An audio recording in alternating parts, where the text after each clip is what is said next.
Namaskar and welcome to Midday Prime. Well, the issue of stubble burning has once again surfaced as farmers need to clear their fields of crop residue before planting their next crop. But the onset of the winter and air circulation patterns cause pollution levels in the Delhi NCR to rise. Well, the environment ministers of the concerned states dwelt at length on this potential problem with the Union Environment Minister since its early days thus far this year. And they're hoping to find a durable solution, nipping the problem in the bud. So over the next 1 hour, this story is going to be in focus. But there's a lot more news. Otherwise, here's the big news at this hour. The environment ministers of Delhi, Haryana, Punjab, Rajasthan and Uttar Pradesh attend a virtual meeting to discuss the stubble burning issue. The Union Environment Minister chairs that meeting and he says that the Pusa Institute has developed a machine for stubble decomposition trial, of which they will be conducting tests in the states. The Union Education Minister Ramesh Pokhriyal Nishank answers questions from students on the national education policy through Twitter, and the questions relate, of course, to key reforms and also the implementation of the policy.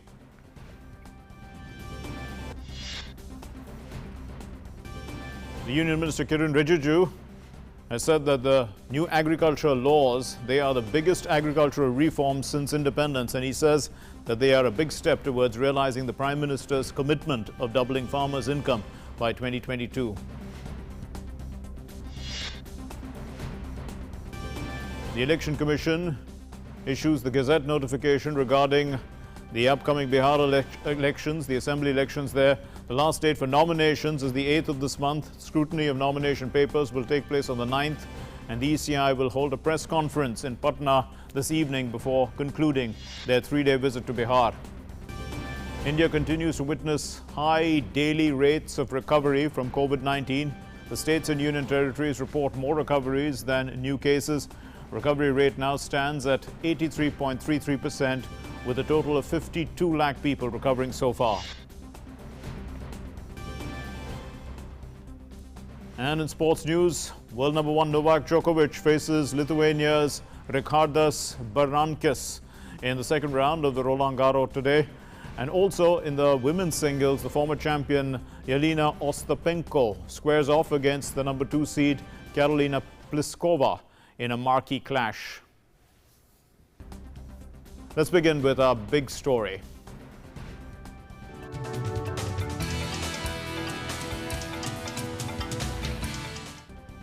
The environment ministers of Delhi, Haryana, Punjab, Rajasthan and Uttar Pradesh held a virtual meeting today. They discussed tackling this problem of stubble burning, which causes severe pollution every year. Let's listen to what the environment minister from Union Environment Minister said.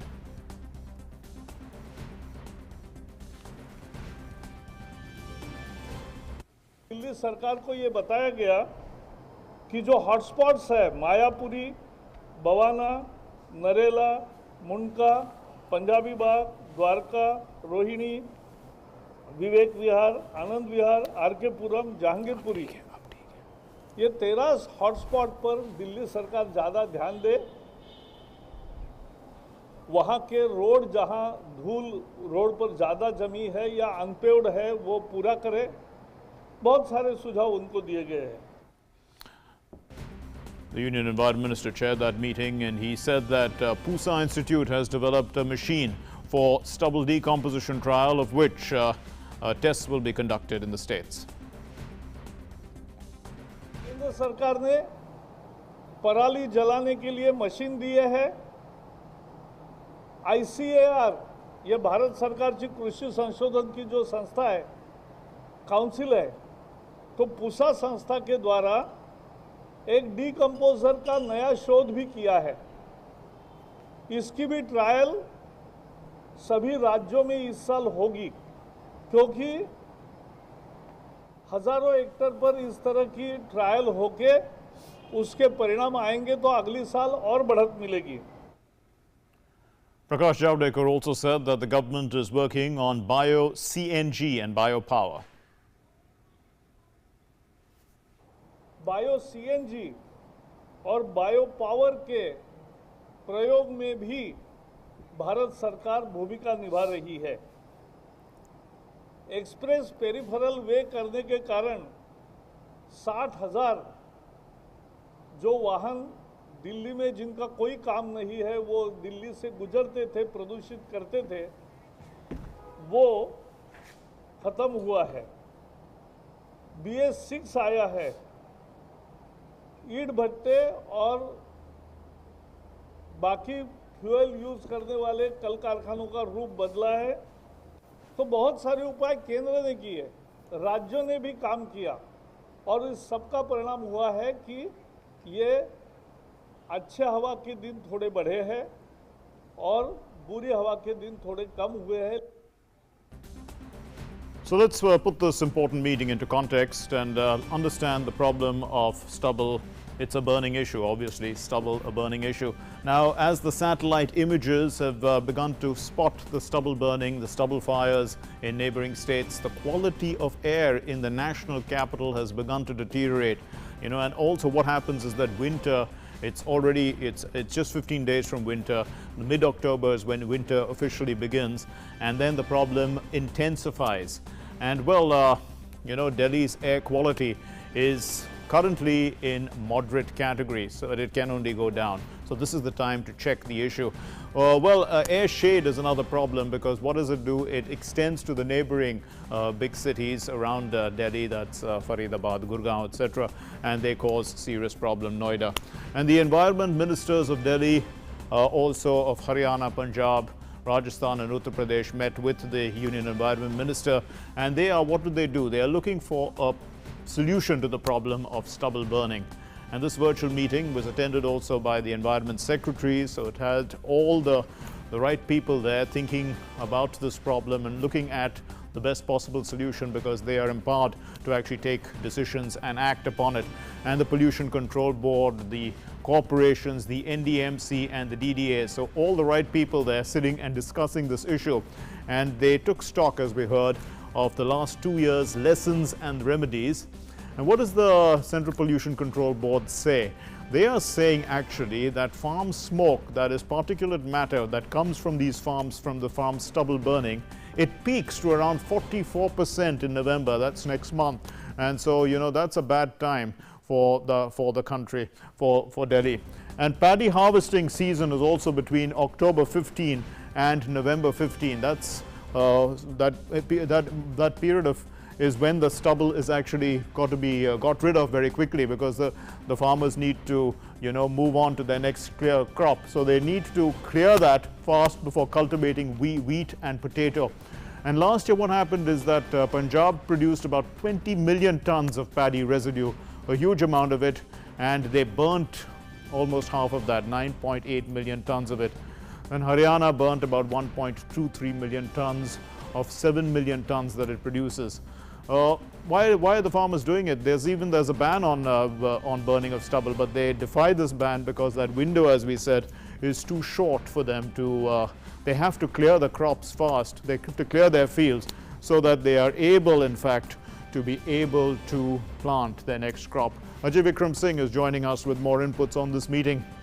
Ajay, the first thing that comes to mind is that, you know, the minister says that they are looking at decomposition, which is an interesting thing, because that is really talking about recycling and renewables, which is extremely important for a long-term solution to this kind of a problem.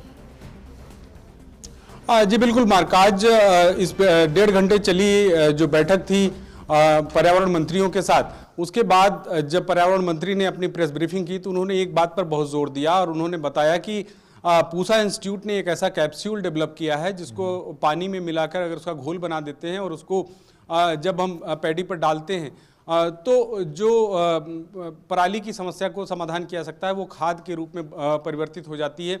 ये अभी सभी राज्यों को दिया जा रहा है और अगर ये सफल रहता है तो आगे आने वाले वक्त में इसको तेज़ी से बढ़ाया जाएगा और समस्या का समाधान हो सकेगा। साथ ही साथ ये भी उन्होंने कहा कि पराली की समस्या बहुत गंभीर है, लेकिन इसके साथ ही साथ जब ठंड के वक्त में प्रदूषण की समस्या बढ़ती है तो उसमें पराली का जो कंट्रीब्यूशन होता है वो केवल 40% होता है, जो 60% कंट्रीब्यूशन होता है वो अदर मैटर्स होते हैं उससे होता है, जिसमें 20% का जो कंट्रीब्यूशन है वो जो व्हीकल्स हैं उनका होता है और 40% का कंट्रीब्यूशन होता है जो कंस्ट्रक्शन वर्क होते हैं, जो कूड़े का सही प्रबंधन ना होना, ये सब चीजें होती हैं। तो 60% उस पर भी ध्यान दिया गया है और 40% पराली पर भी ध्यान दिया गया। इस पूरी मीटिंग का ओवरऑल ये था कि प्रदूषण को किस तरह से कम करना है। और पराली की जो बात है उसमें कई सजेशंस राज्यों की तरफ से भी आए हैं और केंद्र सरकार ने भी उस पर ध्यान दिया है।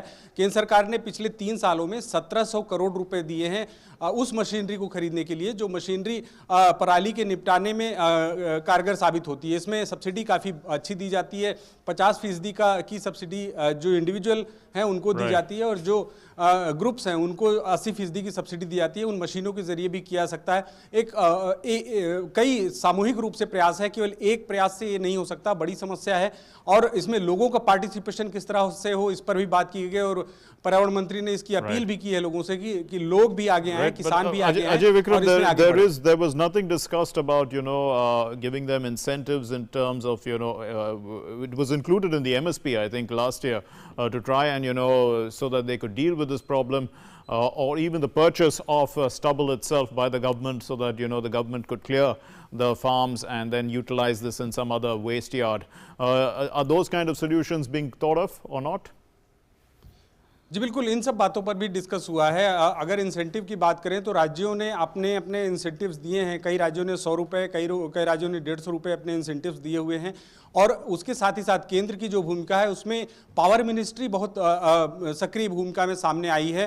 अभी एक एनटीपीसी एक प्रयोग के तौर पर किया जा रहा था कि जो पराली है उसके ब्रिक्स बना के और उनको जो बायो एनर्जी के रूप में कोल के साथ मिलाकर उसकी एनर्जी तैयार की जाए। अभी पायलट प्रोजेक्ट चल रहा था, लेकिन इस बार अभी इसका टेंडर 3 दिन पहले आया हुआ है और 17 एनटीपीसी को उसमें इन्वॉल्व किया जाएगा। आशा ये की जा रही है कि ये जो प्रयोग है ये सफल होता है तो 30,000 मेगावाट की जो पावर है वो प्रोड्यूस की जा सकेगी। एक बहुत बड़ा ग्रीन एनर्जी की तरफ बढ़ेगा, लेकिन इसमें किसानों को जागरूक होना होगा। जागरूकता के लिए काम भी किया जा रहा है। अगर किसान इसमें पार्टिसिपेट करते हैं तो ये भी एक तरीका होगा कि किस तरह से पराली का निपटान किया जाए। जो स्टेप्स हैं उन स्टेप्स को अगर एक साथ जोड़ा जाएगा तो ये समस्या बहुत आसानी से सॉल्व हो जाएगी। Also, Ajay Vikram, you talked about vehicles and construction work. Now, that's important as well. You said, in fact, construction causes about 40% of the pollution that will come into Delhi. But with regard to vehicles, a lot of the vehicles are now being not allowed to enter into Delhi. The ones that are not responsible for anything, they're just passing through Delhi and causing pollution. So, for that is the external periphery highways are being constructed. But with regard to construction, what exactly can be done? Because there's a lot of activity that has been pent up because of because of the lockdown and COVID. People are now trying to buy time. They're trying to actually expedite their work. जी बिल्कुल, इसके लिए भी guidelines पहले बनाई गई थी और अभी आगे ये गाइडलाइंस आएंगी। लेकिन जो मेरी जानकारी है उसके हिसाब से लोगों को और जो कंस्ट्रक्शन वर्क करने वाले हैं उनको साफ तौर से पहले से भी पर्यावरण का जो नियम है उस नियम को अगर ध्यान में रखें, कंस्ट्रक्शन वर्क करते समय जो धूल उड़ती है उसके निपटान के लिए पहले से उपाय करने होंगे। और जो स्प्रिंकलिंग की जाती है, पानी का छिड़काव किया जाता है जिससे धूल ऊपर ना उठे और नीचे बैठे, इसको सख्ती से इसका पालन किया जाएगा। उसके अलावा और जो PM 2.5 है इसमें इसका सबसे बड़ा कंट्रीब्यूशन होता है, इसलिए इस पर काफ़ी ज़्यादा ध्यान दिया जाएगा। और जो कचरे को लोग अपने आसपास में जलाते हैं ये दंडनीय बनाया गया है, नियमतः ये दंडनीय है, इस पर भी काम किया जाएगा। पर्यावरण मंत्रालय ने 50 ऐसे टीम बनाई है, 50 टीम जो अलग अलग जगहों पर जाकर इसका निगरानी भी करेगी और देखेगी कि इन सब चीज़ों का पालन हो रहा है या फिर नहीं, और अगर पालन नहीं हो रहा तो उस पर सख्त कार्रवाई भी की जाएगी। जो नियम है उनका सख्ती से अगर पालन किया जाए और पब्लिक पार्टिसिपेशन हो तो ये कोई बहुत बड़ी समस्या नहीं है, इसका समाधान भी किया जा सकता है। लेकिन इसमें पब्लिक पार्टिसिपेशन की बात मंत्रालय ने साफ तौर पर कही है कि अगर किसानों का और लोगों का पार्टिसिपेशन होगा तो जो सरकार की नीति हैं, जो नियम है वो कारगर साबित होंगे और हमारा जो पर्यावरण है वो भी सुरक्षित रह सकेगा और आने वाली सर्दियों में जो प्रदूषण की शंका है वो कम हो सकेगी। Ajay Vikram Singh, thank you very much for those inputs there. Moving on then to our developing story, and this is our developing story.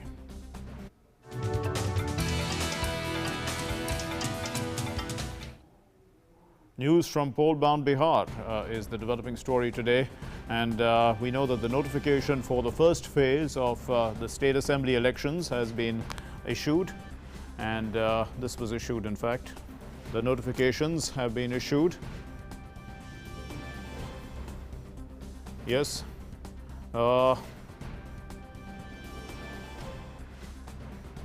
News now, as we said, from Polban, Bihar. The notification for the first phase of assembly elections was issued today. With this, the process of election candidates has started. The last date for nomination is the 8th of this month, and scrutiny of nomination papers will take place on the 9th of October. The last date for withdrawal of candidature is the 12th of October.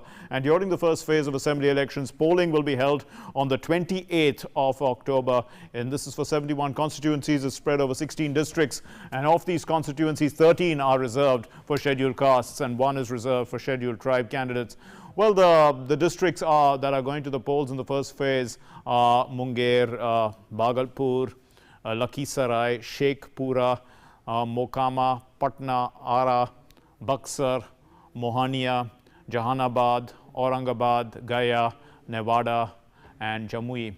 Now, most of these poll-bound constituencies, they are affected a bit by Naxal violence, and they are sensitive from a security point of view. So what did the Election Commission team do? The whole Election Commission, the Election Commission team is visiting Gaya today, and they assessed the poll preparedness. They are assessing the 12 districts that are going to the polls in the first phase. And the team, which is led by the Chief Election Commissioner Sunil Arora, is taking stock of the law and order situation apart from the discussions with the political parties and representatives of the public. They are holding a press conference later this evening, which everyone will be keen to listen to about their 3-day visit to Bihar.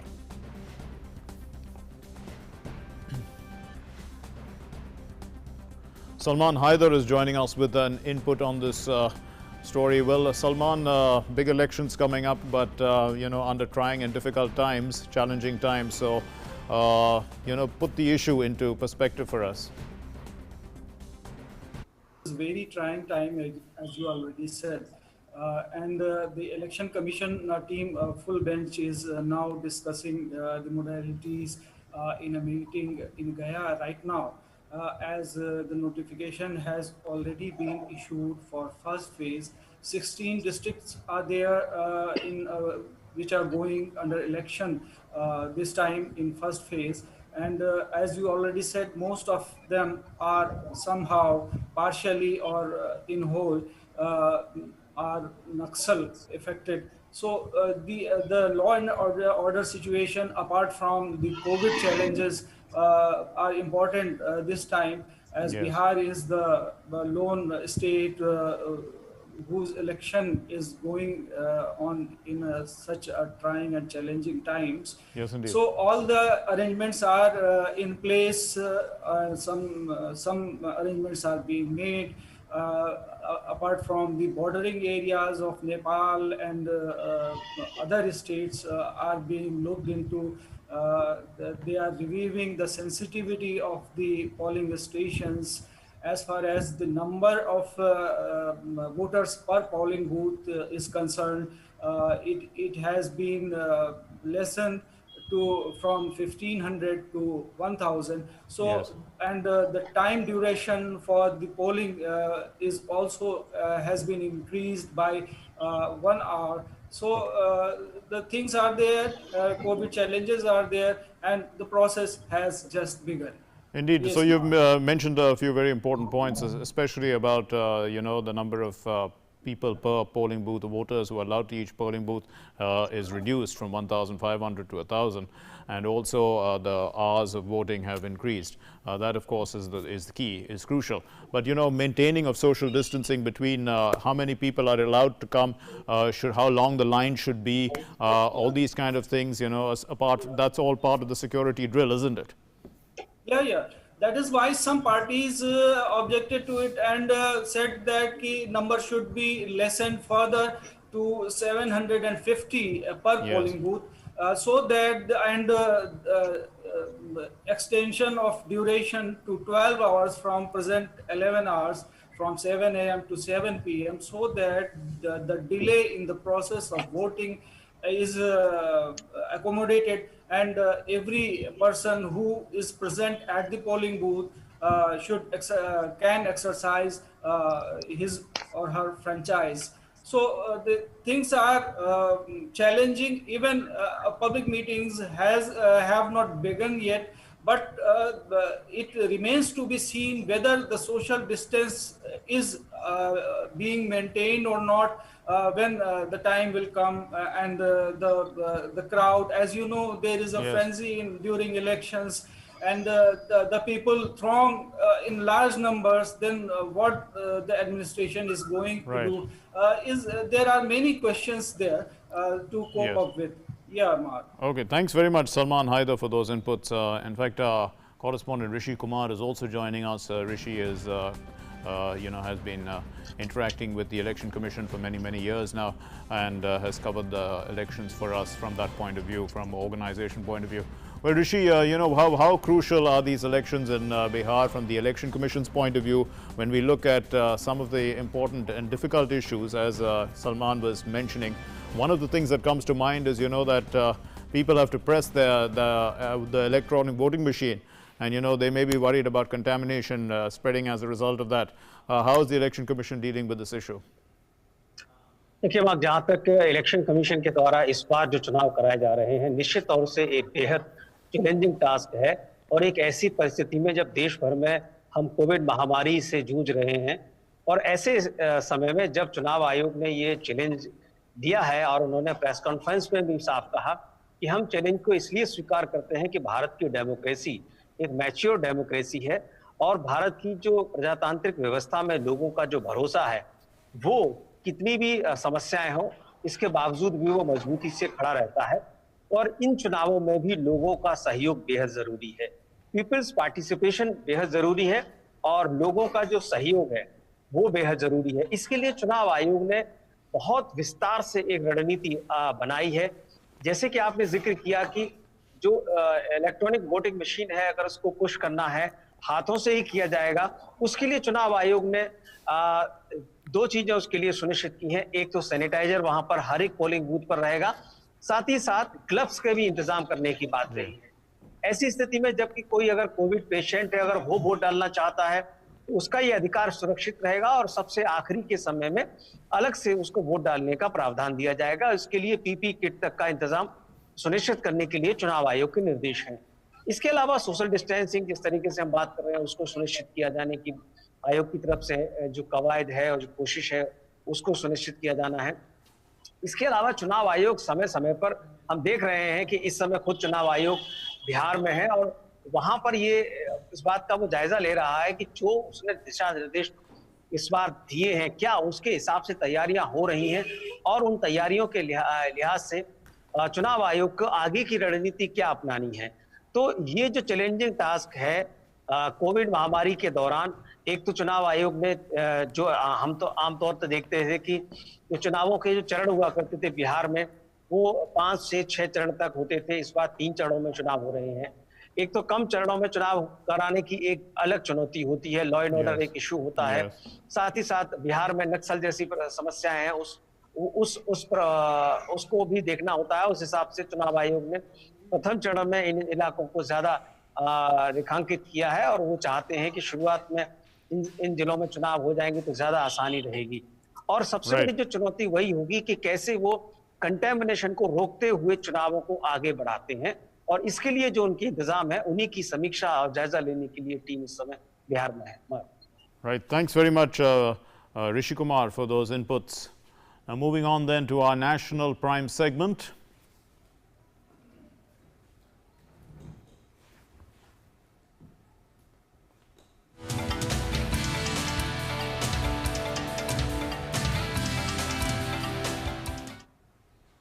And the film director Anurag Kashyap is at the Versova police station in Mumbai. He has been summoned by the police in connection with an alleged sexual assault against a female actor. And after the allegations, an FIR against Anurag Kashyap was lodged in the Versova police station on September 23rd, and questioning is underway. Let's go across to Yogesh Sheetal for the details. Well, Yogesh, this is a case that dates back to 2013, and the questioning is being put that into context for us, and what one can expect. See, Mark, the exact time of the incident is still unknown. The lawyer of the victim is saying that it is around 2014 or 2015, so it is still not clear. On the other end, as far as questionings are concerned, let me tell you that at around 10, the Anurag Kashyap reached here at the Versova police station. Currently, questionings are underway.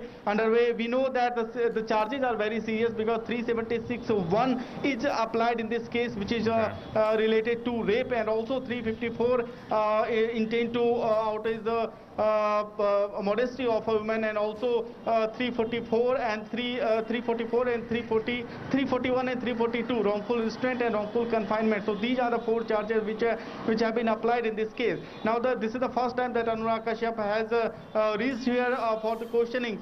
We know that earlier on 23rd the FIR was filed following her interview on a news channel when she has said that she is also a victim of Me Too, and she had narrated the entire story, and following the incident she also took on the entire story on Twitter, and later on she filed an FIR. And after the FIR, since Anurag Kashyap was not being called, in fact the victim said that she will hold a protest. She also met the governor of Maharashtra and also one union minister. Now after the pressure mount on the Mumbai police, now finally Anurag Kashyap has been called. Now it remains to be seen whether the accused is arrested or not, because in generally after 2012 Nirbhaya Kand, we had seen that number of amendments were done in cases which are pertaining to crime against women, and the law provisions related to crime against women were also strengthened. So it remains to be seen that what comes out from the questionings of Anurag Kashyap, but currently the questionings are underway, and it's been around 4 hours since the questionings were started. Yeah, Mark. Yes, indeed, Yogesh, you mentioned a key point, that this is related, in fact, to the Me Too movement.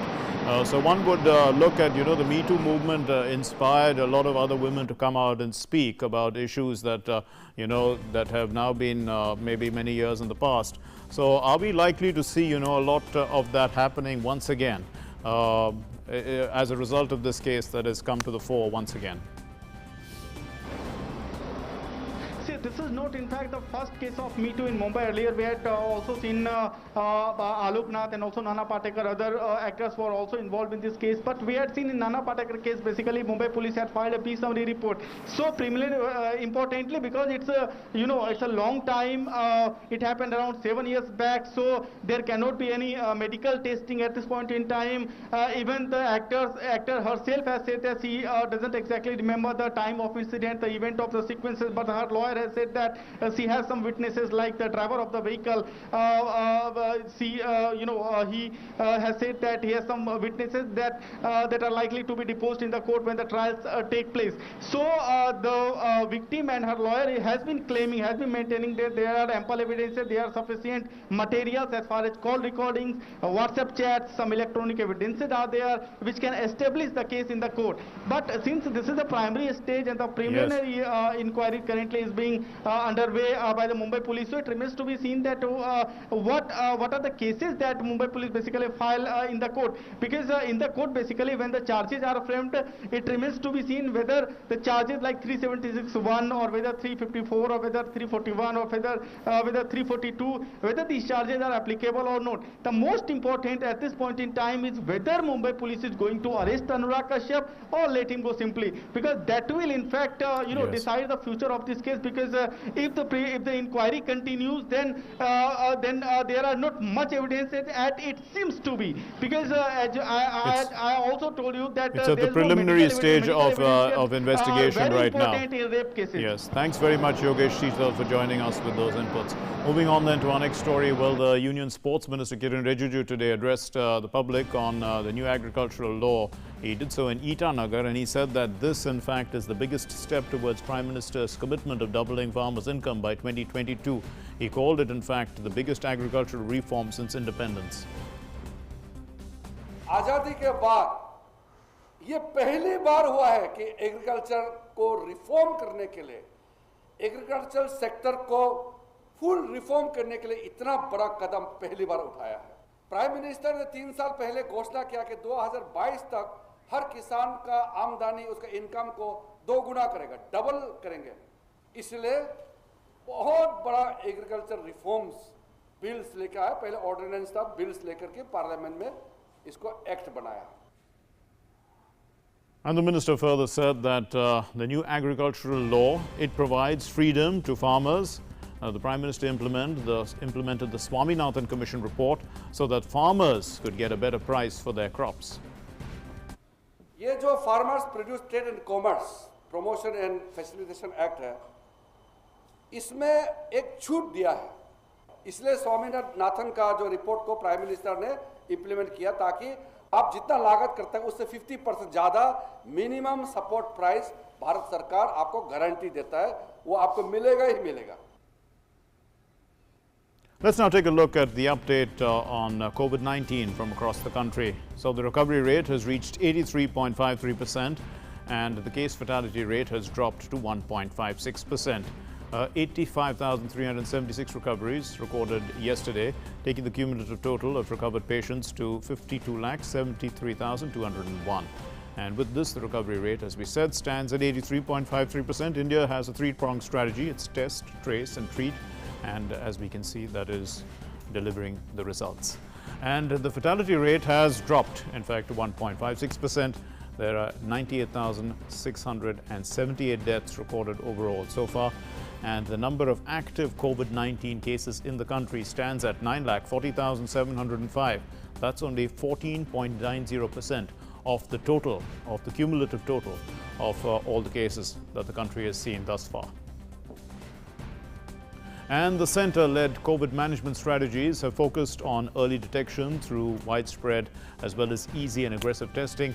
And according to the ICMR, the latest data, 14,23,052 people have been tested in a single day, which was yesterday, Wednesday. The total number of people tested so far, it stands at 7,56,19,781.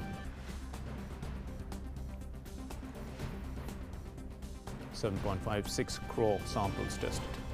And India has exceeded that target of 140 tests per million per day. That was the advice given by the World Health Organization. And India has in fact exceeded it by 5 times. So according to the Health Ministry, more than 15 lakh COVID-19 tests can be done every day. The country's centre-led strategies of, as we say, advanced infrastructure, aggressive as well as easily accessible countrywide testing. This has led to a surge of daily testing capacities in the country, and this has also resulted in sustained low fatality rates. Also, the higher testing has eventually led to the positivity rate falling substantially. Today is the birthday of President Ramnath Kovind, and on the occasion, Prime Minister Narendra Modi tweeted and wished him a happy birthday. The Prime Minister tweeted, birthday wishes to Rashtrapati Ji. His rich insights and wise understanding of policy matters are great assets for our nation. He is extremely compassionate towards serving the vulnerable. I pray for his good health and long life. The Union Information Broadcasting Minister also tweeted, happy birthday to Honorable President Shri Ramnath Kovind Ji. Your dignified behavior has enhanced the prestige of the post. Under your guidance, the country may always continue on the path of progress.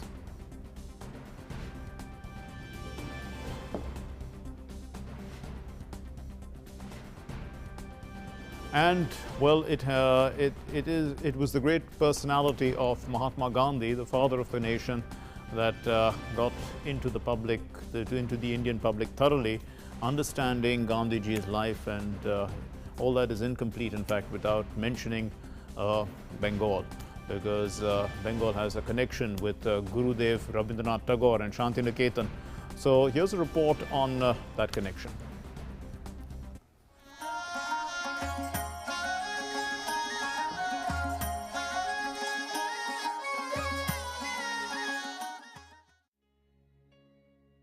In the course of his life, Mahatma Gandhi came in contact with many great personalities and institutions. It is pertinent to mention Mahatma's association with Gurudev Rabindranath Tagore and Shantiniketan. Ironically, it was an Englishman, Charles Freer Andrews, who was the link between these two men. पहले बार मिल नहीं पाए उस समय टैगोर कलकत्ता में आ गए थे और मार्च में जाकर ये फरवरी का बात कर रहे हैं, फिर मार्च में जाकर उन्होंने फिर से कस्तूरबा जी अपना जो पत्नी हैं उनके साथ जाकर गुरुदेव के साथ शांति निकेतन में मिले। और गुरुदेव ये शब्द बार बार उन्होंने कभी रविंद्रनाथ या टैगोर ऐसा बताया नहीं, उन्होंने गुरुदेव ही कहते थे, महात्मा गांधी, रविंद्रनाथ टैगोर को। 19 फरवरी वो जब लौट रहे थे तो गुरुदेव ने उनको बोला कि आपका पास मैं विश्व भारती के लिए सुरक्षा मांगता हूँ ताकि मेरा ये जो काम है इसको एक स्थायित्व मिले। गांधी जी ने ये बात को रखा था और इसका परिणाम हुआ था कि भारतवर्ष का, स्वाधीन भारतवर्ष का पहला केंद्रीय विश्वविद्यालय और इंस्टीट्यूट ऑफ नेशनल इम्पोर्टेंस बना विश्व Bharti. Soon after Gandhi's return from South Africa, Andrews arranged for a week-long stay for Gandhi in Shantiniketan, Tagore's famous intellectual institution. However, Tagore was not in Shantiniketan during this period, but Gandhi stayed to meet and interact with the members. Gandhiji came to Visva Bharati again on March 6, 1915 and met Tagore for the first time. With the approval of Tagore, Gandhiji started a self-help movement in Shantiniketan on March 10, 1915. The day is still observed in Shantiniketan as Gandhi Punyaha. On that day, all students and teachers clean the campus themselves. Bureau Report, DD News.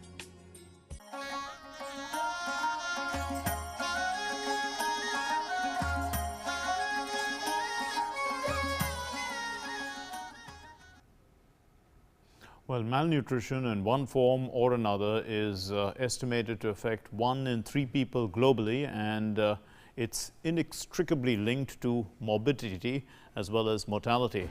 So the spectre, in fact, of malnutrition, it continues to haunt India despite a series of laudable efforts and also the launch of specific interventionist strategies and programs. Here's a report from Maharashtra. In order to ensure access to safe, nutritious and sufficient food for all people, but also to eradicate all forms of malnutrition from the country, the government aspires for zero hunger and sustainable development goals. Prime Minister of India has launched National Nutrition Mission, also known as the Poshan Abhiyan. Nutrition Mission aims in realizing and improving the nutritional status of the country. Inspired by Prime Minister Narendra Modi's appeal to celebrate National Nutrition Mission in Mann Ki Baat program, Bank of Maharashtra has responded well to this call and has undertaken various public awareness programs under the initiative Desh Roshan. With the help of Poshan Rath, awareness has been created in various regions of Maharashtra regarding nutrition.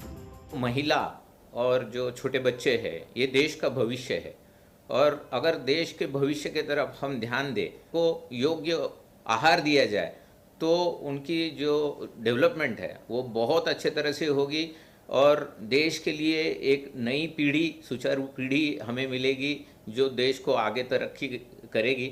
माननीय मोदी जी ने ध्यान दिया, हमें आह्वान किया कि इस तरह का आयोजन जो है महाज का आयोजन किया जाए, और बैंक ऑफ महाराष्ट्र में उसको योग्य प्रतिसाद देते हुए महाराष्ट्र में पूरे अलग अलग जगहों में ये माह जो है वो सुचारू रूप से हमने उसको पालन किया।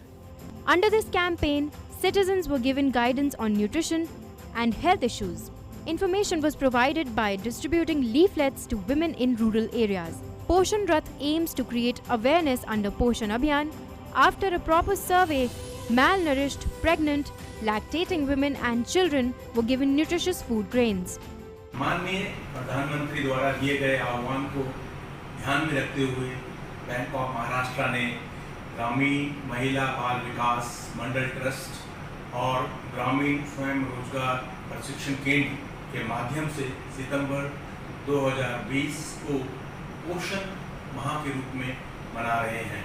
विशेष पोषण रथ वाहन की व्यवस्था की गई है जो विभिन्न गांवों में जा रहा है। The bank has efficiently implemented the National Nutrition Month program in all the regions of the state, including Nagpur region, which has benefited thousands of women. Under the Poshan Abhiyan, officials from Bank of Maharashtra distributed Poshan kits and informed about nutrition for pregnant and lactating women. They also distributed informative pamphlets. The Poshan Mah is going, under which an awareness rally was held apart from nutrition required for pregnant women and children. The officials informed us about the appropriate usage of green leafy vegetables and their benefits for children. We were also given Poshan kits, pulses, dates and peanuts. The National Nutrition Month program provided information on diet to adolescent girls, including how women should take care of young children, what and how to give them healthy food, how to take care of themselves, kind of vaccines to give to the children as and when required. With Krishna Maske from Nagpur, Tabassum Malik's report, DD News. And you're watching Midday Prime. It's time now for news and updates from the world of business.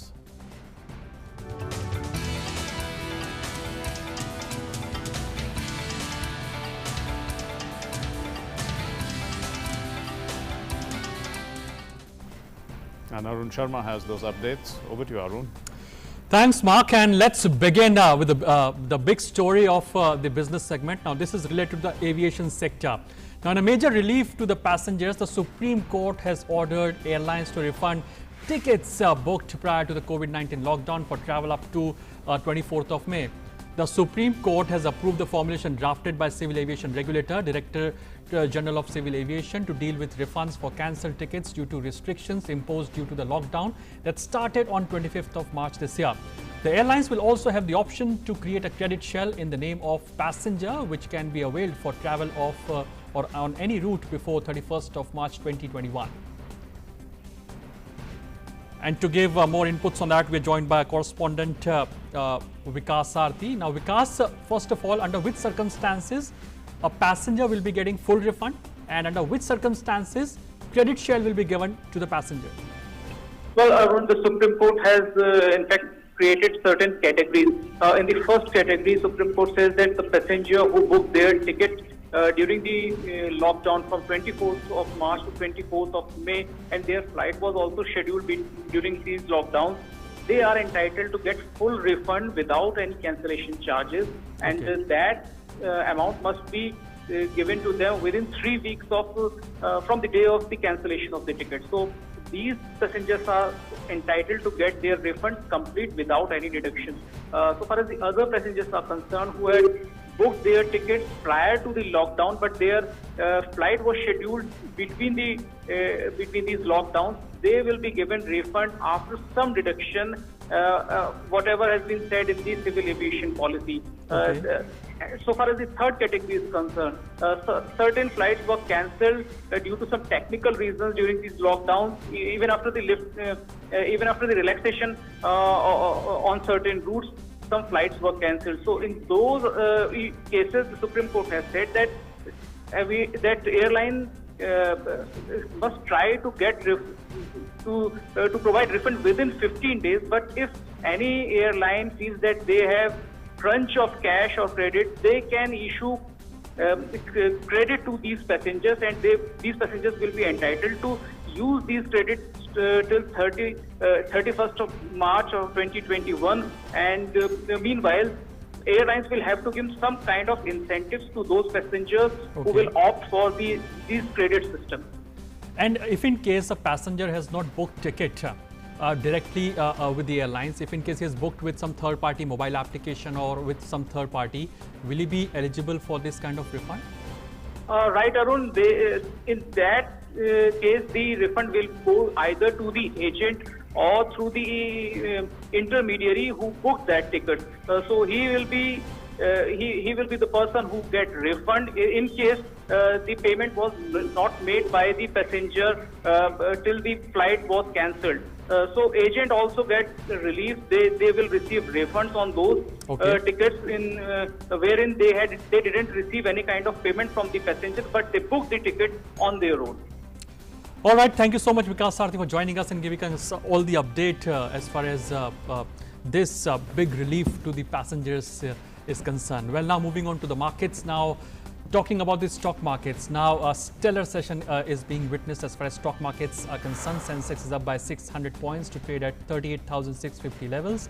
Nifty is also reflecting the same mood to trade at around 11,400 levels, up by 160 points. Now mid-cap and small-cap markets are also witnessing buying activity in today's trading session. Well, so that's it in today's segment of Business Prime. But for other news, back to you, Mark. Well, thanks very much, Arun. And let's move on then to a world news segment, news that's coming in from across the globe.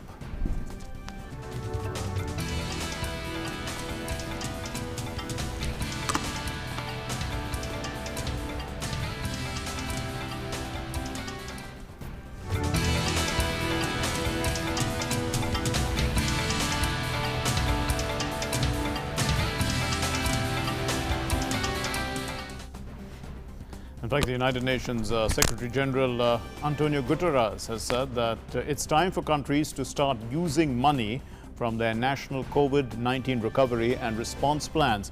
This is to help fund the World Health Organization's global vaccine plan and the Access to COVID-19 Tools, that's ACT, Accelerator Program, and its COVAX facility has so far received $3 billion, but it needs another $35 billion apparently. So it aims to deliver 2 billion doses of coronavirus vaccines by the end of next year, 245 million treatments and 500 million tests.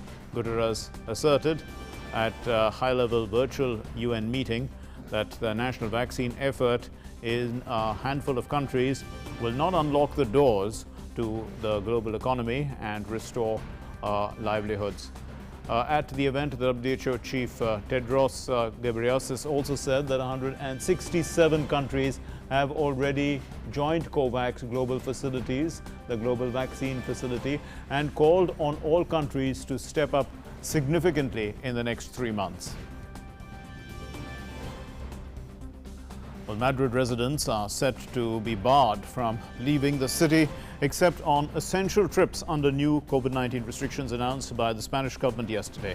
The city's borders will also be closed to outsiders for non-necessary visits under the new measures for large municipalities and high coronavirus infection rates. Now, people will also be allowed to cross the municipal boundaries to go to work or school, to visit the doctor or to go shopping, but they must remain within the city for leisure activities. Social gatherings will be limited to 6 people. Spain has recorded a total of 769,000, that's 769,188 cases, more than any other nation in Western Europe. And the total death toll there stands at 31,791. Currently, the Madrid region is a hotbed for infection. Britain's Royal Mall unveiled on Wednesday 4 formerly red post boxes which have been painted black in a novel way of celebrating Black History Month. So the Royal Mail said that it had selected 1 post box in each of the 4 constituent parts of the United Kingdom and had then painted them black with gold trim at the top. They will in fact remain that way for the whole month of October with the Black History Month, and the Royal Mall is the latest in a list of institutions that have engaged with the British Black heritage. This is in recent months because it's been jolted by that Black Lives Matter movement and also by the toppling of the statue of a slave trader by protesters in Bristol in June. Greece's most popular tourist site, the Acropolis, it was flooded in light on Wednesday. This happened after a new lighting system was installed to better illuminate the finer details of this ancient monument on the hill. And also, well, this enhanced lighting system, it was set up, in fact, to capture the architectural craft of all the temples there. Quite beautiful. Now, monuments that had been in darkness were lit up for the first time, and the Acropolis is visited by millions of tourists each year. In classical antiquity, it was the hub of the Athenian culture. It represented the splendor and power of the ancient Greeks. and a pair of ice sculptures depicting leaders, the US President Donald Trump and the Brazilian President Bolsonaro. They were placed by Greenpeace across the East River from the United Nations headquarters on Wednesday to coincide with the Summit on Biodiversity. Now, according to the environmental activist group, the hope of the sculptures was, and their show and their slow melting in the sun, it was to expose the urgency to act on the nature crisis and biodiversity collapse, and to highlight the deliberate failures of apparently the alleged failures of both these leaders. So the United States is not participating in the biodiversity event, and the Brazilian leaders are also speaking via webcast, much like the other participants. Now, earlier this month, the UN released a Convention on Biological Diversity that wrapped up a decade of work, and the report in fact assessed 20 goals known as Aichi biodiversity targets, brokered within a global pact that happened in Japan in 2010. But none of the main targets had been met. That's what a report has said. So the International Day of Older Persons is observed on October 1 every year. It is a United Nations designated day. It's focusing on the well-being and special needs of elderly people. The 2020 theme aims to present proposals for reducing the health disparities between older people in developed countries and in developing countries, so as to leave no one behind. The Health Minister, Dr. Harshvardhan, took to Twitter, urging people to remember the contributions of the elderly in society. He tweeted, and I quote, "COVID-19 has impacted them disproportionately. It is our duty to pay special attention to their needs and to ensure their physical and mental well-being." The World Health Organization says the decade of healthy aging, 2020 to 2030, is an opportunity to bring together governments, civil society, international agencies, professionals, academia, the media, and the private sector for 10 years of concerted, catalytic, as well as collaborative action to improve the lives of older people. It's time now for news from the world of sports.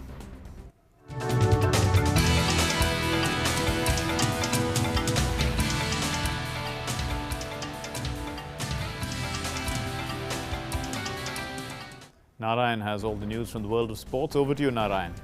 Thanks, Mark. Let's get started with the marquee clashes in the French Open today. World number 1 Novak Djokovic faces Lithuania's Ricardas Bernakis in the second round of the French Open later today.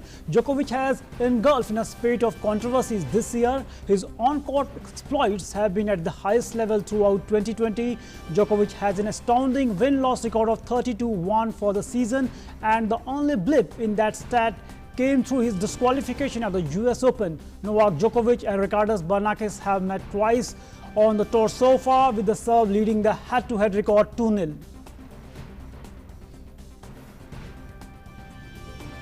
In women's singles, former champion Yelena Ostapenko squares off against second seed Karolina Pliskova in the marquee clash at the Roland Garros. The head-to-head between Karolina Pliskova and Yelena Ostapenko currently stands at 3-2 in favor of Czech player, with all their previous meetings coming on hard court. Petra Kvitova takes on Italy's Jasmine Palloni in an interesting second-round match today. The Czech 7th seed would be looking at this match as an opportunity to test her form in the tricky conditions.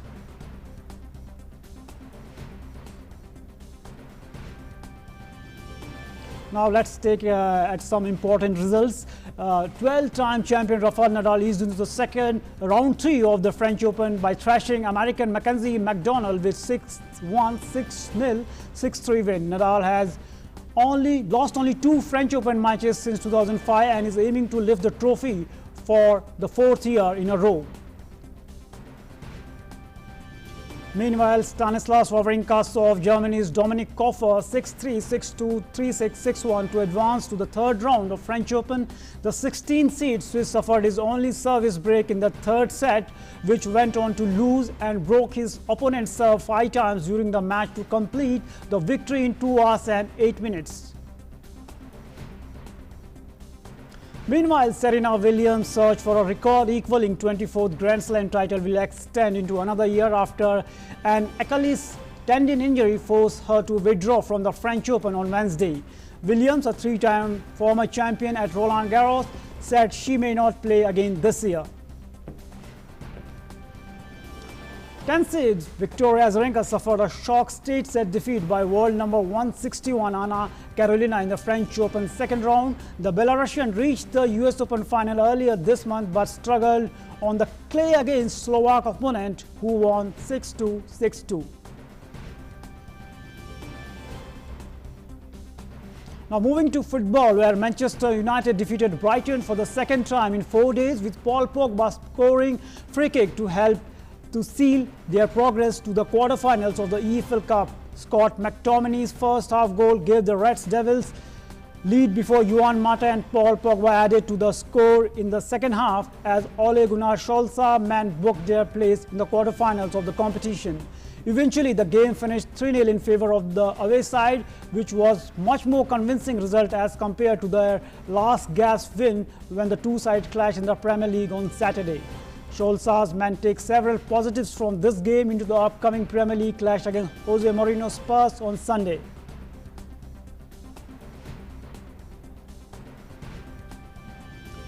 Now that's all from the sporting arena. Back to you, Mark. Thanks very much, Narayan. And now it's time for our next segment, which is Live Prime, news about world art and culture.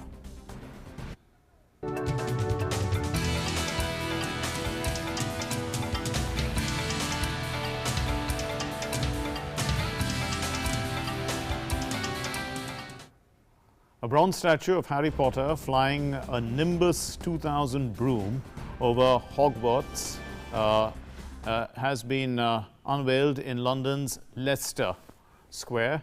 And in fact, what the statue is just a few steps from where the film Harry Potter and the Philosopher's Stone had its world premiere in November 2001.